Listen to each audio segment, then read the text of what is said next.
హరిత ఇలా అడుగుతున్నారు, నా వెయిట్ 78 kgs. నేను చాలా రోజులు బట్టి వెయిట్ లాస్ డైట్ తీసుకుంటున్నాను. ఇలా తీసుకోవడం వల్ల నాకు హెయిర్ ఫాల్ ఎక్కువగా పెరిగింది.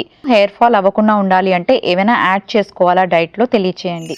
హలో హరిత గారు, సో వెయిట్ లాస్ ఈ ప్రాసెస్లో మీకు జుట్టు ఊడుతోంది అంటే మీ ఫుడ్ సరిగా బ్యాలెన్స్డ్గా లేదని ఒకటి మీరు చెక్ చేసుకోండి, సరిగ్గా ఉందా లేదా అని. ఎలా చెక్ చేసుకోవాలి అంటే, are you taking proper protein, are you taking proper iron levels, మీ కాల్షియం లెవెల్స్ ఎలా ఉన్నాయి, వాటర్ ఎలా ఇంటేక్ ఉంటుంది, ఫైబర్ ఎలా ఇంటేక్ ఉంటుంది, ఇలాంటివన్నీ కూడా మీరు చూసుకోవాల్సి ఉంటుంది. ఎందుకంటే కాన్స్టిపేషన్ ప్రాబ్లం ఉన్నా సరే హెయిర్ లూజ్ అయ్యే అవకాశం ఉంటుంది, లేదా స్ట్రెస్ లెవెల్స్ ఎక్కువ ఉన్నా హెయిర్ పోతుంది, ఐరన్ కంటెంట్ తక్కువ ఉన్నా, ప్రోటీన్ కంటెంట్ తక్కువగా ఉన్నా కూడా ఉండే అవకాశం ఉంటుంది. కాబట్టి ఇవన్నీ చెక్ చేసుకొని అవన్నీ బ్యాలెన్స్డ్గా ఉన్నాయా లేదా చూసుకొని మీ డైట్ని ప్లాన్ చేసుకోండి.